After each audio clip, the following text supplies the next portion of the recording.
प्रदेश ग्राम पंचायत चुनाव एकदम लगातार नजदीक आता जा रहा है। ऐसे में प्रत्याशी एक दूसरे के मतदाताओं को आपस में जोड़ने में लगे हुए हैं। यानी ग्राम पंचायत स्तर का जो त्रिस्तरीय चुनाव है, जिसमें तीनों चुनाव एक साथ होते हैं। बीडीसी का चुनाव, जिला पंचायत सदस्य का चुनाव और ग्राम प्रधान का चुनाव।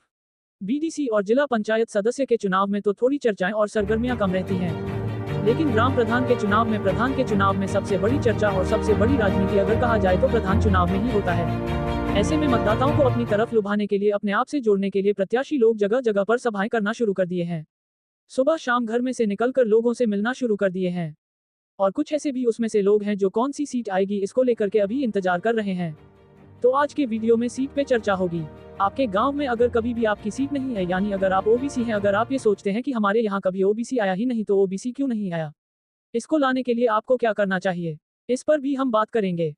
बहुत सारे लोगों ने हमसे फोन पर कहा, व्हाट्सएप पर पूछा कि सर हमारे यहाँ 30 वर्ष हो गया, 30 वर्ष से अभी तक अनुसूचित एक भी बार नहीं आया है।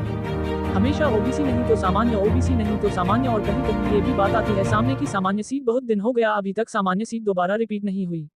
महिला सीट का भी कभी कभी अता पता नहीं चलता है।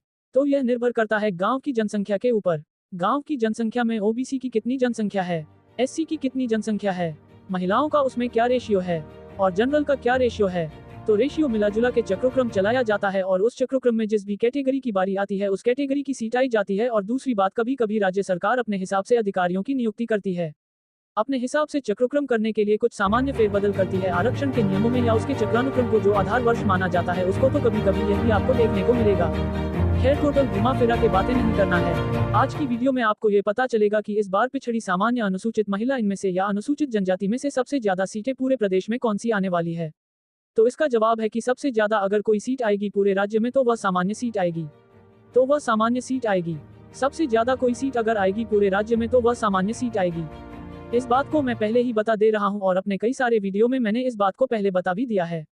सामान्य सीट आने पर लोगों का विरोध फीका पड़ जाता है, क्योंकि अधिकारियों के सामने उसका जवाब ठोस जवाब हो जाता है। जैसे मान लीजिए पिछड़ी अनुसूचित के लोग यदि ये लेकर पहुंचते हैं कि हमारी कैटेगरी का अभी तक एक भी बार सीट नहीं आई है, क्या हमारी कैटेगरी में या हम लोगों को या निम्न स्तर के लोगों को चुनाव लड़ने का मौका नहीं मिलेगा क्या। तो अधिकारियों का जवाब यही होता है कि सामान्य सीट एक ऐसी सीट है जिसमें सबको मौका मिला है। इसमें सबको अपने आप को आजमाने का, अपने भाग्य को आजमाने का, विकास करने का मौका सबको मिल रहा है। सामान्य में कोई झगड़ा हो ही नहीं सकता है, कोई आपका मतलब कोई काट ही नहीं है। सामान्य सीट एक ऐसी है जो सदाबहार सीट है, जिसमें आप और आपके सभी कैटेगरी के लोग चुनाव लड़ सकते हैं। अब आप क्या कहेंगे, अधिकारी से तो ज्यादा तू ततू में मैं, ज्यादा नोकझोंक, ज्यादा कहासनी करेंगे नहीं, क्योंकि उसने आपको एक टूक जवाब दिया क्या कि इस वाली सीट में सबको मौका मिल रहा है। इसमें विरोध वाली बात बिल्कुल नहीं है। हाँ, जहाँ पर आप प्रभावशाली हैं या प्रभावशाली व्यक्ति के साथ गए हैं, इस बात की शिकायत लेकर के वहाँ आप डट करके इस बात को प्रस्तुत कर सकते हैं। लेकिन आप चाहे जितने प्रभावशाली हो, मुख्य निर्वाचन आयुक्त के बाद जिला निर्वाचन अधिकारी जो होता है वो डीएम ही होता है। तो डीएम के आगे किसी का नहीं चलेगा तो भी सांसद, विधायक और मंत्री, मुख्यमंत्री का चलेगा। तो ये लोग पहले से ही अपनी सेटिंग करके रखते हैं, कहाँ कौन से प्रकार के सीट आने पर कौन से प्रकार के डिसीजन लेने हैं, अधिकारियों को पहले से पता है, क्योंकि वह हर 5 साल भर इसी कार्य को करते आ रहे हैं।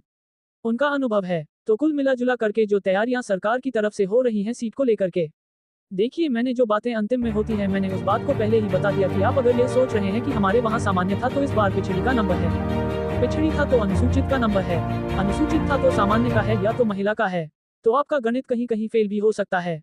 क्योंकि सबसे ज्यादा सीटें मैंने पहले ही बोल दिया है पूरे उत्तर प्रदेश में सामान्य की होने वाली है।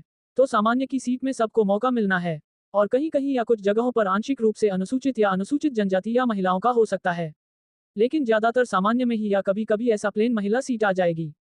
महिला सीट में किसी भी वर्ग की महिला चुनाव लड़ सकती हैं। अब ऐसे में जो अनुसूचित कैटेगरी के उम्मीदवार हैं, सामान्य कैटेगरी के उम्मीदवार के सामने उनका प्रभाव फीका पड़ जाता है। इस नाते वे लोग चुनाव क्षेत्र में अपने आप को नहीं आजमाते हैं।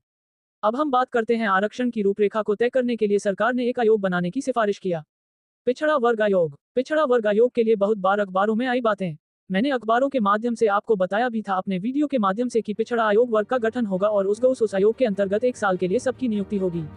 जिस तरह से एक विभाग होता है उसी तरह से पिछड़े वर्ग आयोग को एक विभाग के रूप में 1 साल के लिए गठित किया जाएगा, और यह पिछड़ा वर्ग आयोग ये तय करेगा कि पूरे प्रदेश में पिछड़े समाज के लोग, पिछड़ी कैटेगरी से बिलोंग करने वाले लोग कितने हैं, उनका कब कब किस किस चुनाव में क्या भूमिका रही है, और पिछले सभी चुनावों का एक सर्वे भी निकालेंगे, और वर्तमान में जो जनसंख्या है, जो राजनीतिक उनका भागीदारी है, उसमें कुल रेशियो कितना आ रहा है, उन सभी चीजों का एक हिसाब किताब रखते हुए चुनाव आयोग के समक्ष उसकी रिपोर्ट प्रस्तुत करेंगे।